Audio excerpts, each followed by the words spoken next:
Hey everybody, welcome to another one of those part 2 top 10s. This time once again the PSP. The PSP is such an important portable console for the JRPG library. Why? For obvious reasons. Because it has, just like the Nintendo DS, too many JRPGs. Too many. So today, once again, another top 10 of most unknown JRPGs for this marvelous console. I think, in my opinion, it's the best portable console for JRPGs. Let's take a look.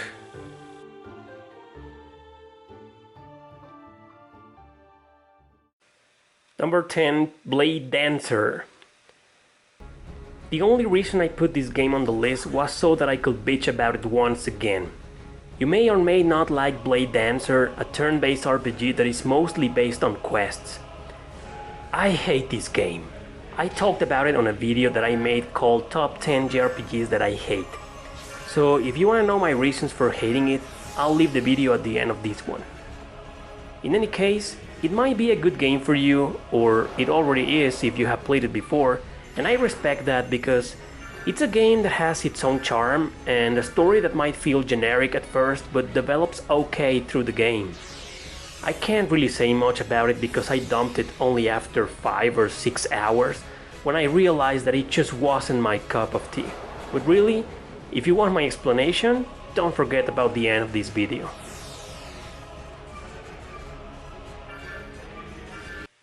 Number 9, Lacroix. When I made the top 10 hidden gems for the PSP a long time ago, I included this very unknown game. I explained how I thought this was a great idea for kids getting into the JRPG genre, or pretty much anybody as a matter of fact. Lacroix is actually a trilogy that originally came out for the PS1 but only in Japan. This version, however, was an exclusive for the PSP and was the one that we got. So this guy here is 3 games in one as a matter of fact. I could never tell if they did a good job or not mixing 3 games into one since I haven't played the original versions, but I will stand up for this hidden gem and recommend it to you if you're looking for something simple and fun in the turn-based area. It's got a somewhat original and peculiar battle system. As for the rest, it's pretty okay. It may not be a great JRPG, but it's still decent enough. So why is it unknown? I think it's obvious. The name, of course, and the fact that they kind of threw this mixed up game to us without any explanations whatsoever. Number 8, Dragoneer's Aria. Dragoneer's Aria might be actually the king of misery and mediocrity. Or at least it's one of those not too unknown JRPGs that stand out just a tiny bit because it's bad. Well, I didn't think it was terrible, but just plain mediocre. The second you start playing this game, you realize that you're into something extremely boring. It may have some interesting stuff at first, like some of the characters or the idea behind the plot involving the dragons, but nope. I guarantee this will be one of the most monotonous experiences you will have in your life. I know it's not that unknown, but there was just no other opportunity to talk about this master of boredom than in this video. Turn-based in the most simplistic way possible, slow story, lame graphics, difficulty spike all the time, and a very forgettable soundtrack. You'll have to go and play it just to find out for yourself what a miserable experience it truly is. Number 7, Astonishes Story. I'm sorry to keep pushing you into the negative castle of the unknown realm, but there was no way I could leave this abomination behind. At least I can promise this is the last terrible game in the list. Trust me. So, Astonishes Story. The prequel to Crimson Gem Saga, a hidden gem that I also covered on my Hidden Gems video. Good game. But this? No man. This is utter garbage. I think it might be one of the worst, if not the absolute worst JRPG in the PSP library. Everything seems okay at first when you play it. Everything. It's a strategy game with some generic characters and story, okay soundtrack, and okay graphics. Then as you go on, you find yourself wondering when is something interesting going to happen. Oh, and I almost forgot to mention that it also includes those annoying difficulty spikes all the time.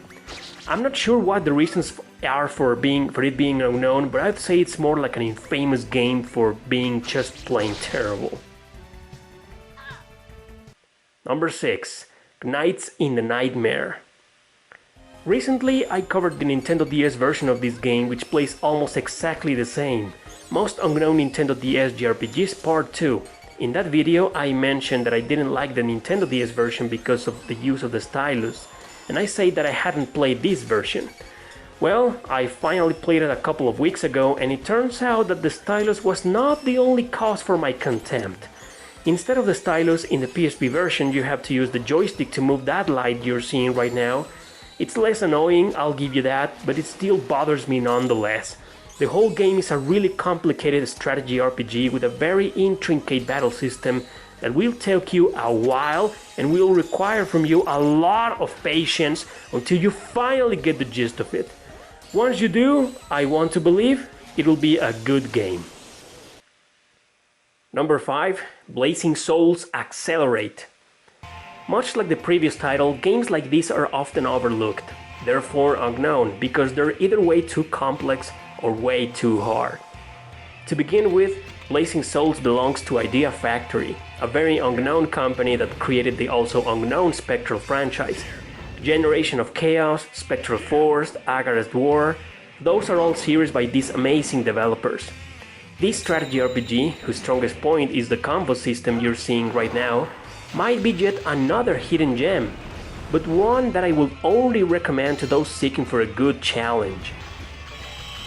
It's got a great story, a cool cast of characters, neat soundtrack, decent graphics, and while the gameplay may be a little repetitive at times, the rest of its good traits will easily make up for it.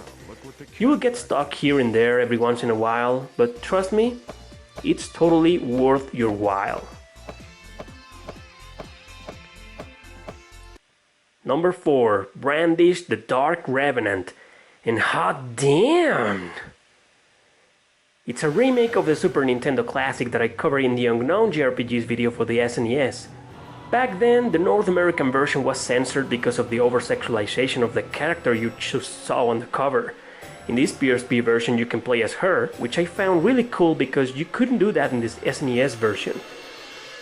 More games were spawned after the first one, but for reasons explained, believe it or not, they never made it outside Japan. Brandished is an overview roguelike action RPG that involves the use of the camera to play correctly through the game. Otherwise you screw up and die often, because this game is hard. If you're into these kinds of RPGs, then I surely recommend this one because it's a very good, solid remake that you definitely don't want to miss. But if you don't, you might not like it since the roguelike gameplay is the real core, not the story, which is, well, decent but forgettable. Or if you're in for the succubus wannabe lady that you saw on the cover, then maybe, just maybe, you will enjoy this weird RPG.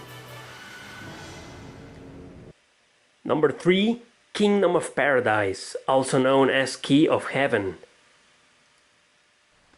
An action RPG, this time it's your classic hack and slash type, that centers around a young exile and his learning and use of many ancient Chinese battle techniques.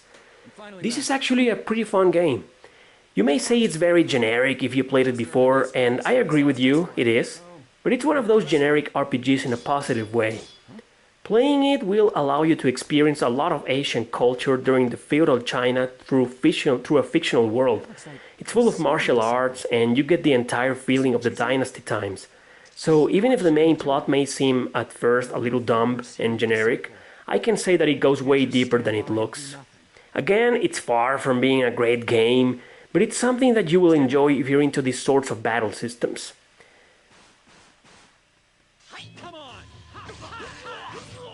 Looks cool, right? Yeah. So why is it unknown? Not only because it's a very standard RPG, nothing special, but also because the name, in my opinion, it's so appealing that people were expecting something far greater than a simple, fun action RPG. Next is Lagoon. This is an RPG, they say. another roguelike crawler that most of the time revolves around its addictive gameplay. Lagoon is actually short of Classic Dungeon, which is the real name of the game in Japan.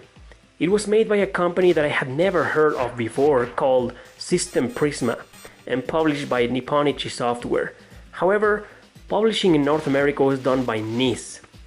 So as you can see, it's got that retro look, and the title name gives away the intention done within this fun game. It also includes a cooperative mode for 3 more players in a competition. Dungeons are randomly generated, just like many games of its type from the retro universe, and it also includes character customization in which you choose your name, job, etc. And believe it or not, the form of the bosses and their conversations.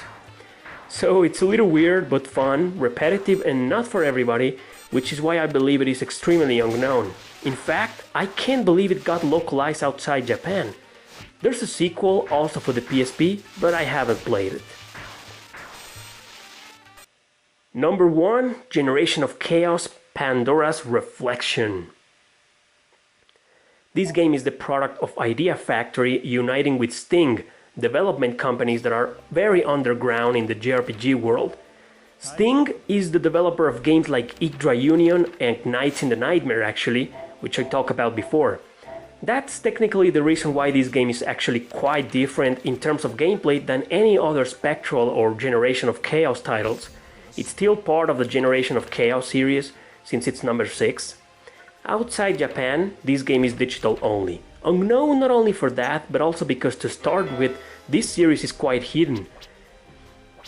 The gameplay is like a real-time strategy of conquering and defending the base. You control a bunch of characters, and when they encounter enemy units, they go into this weird battle screen in which you have to press the right buttons at the correct time in order to make your attacks work efficiently. So it's a really weird game, original and obnoxious at the same time.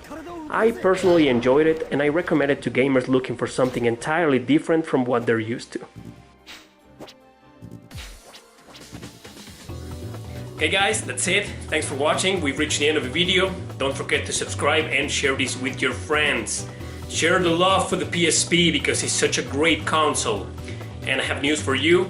There's going to be a part 2, but for hidden gems. Yeah, I've selected of all the unknown library the PSP has in the JRPG genre. I have selected 10 games that are way better than the ones you saw in this video, in my opinion.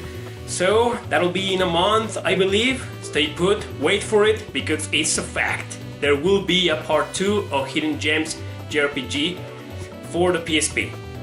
Thanks for watching. See you next time.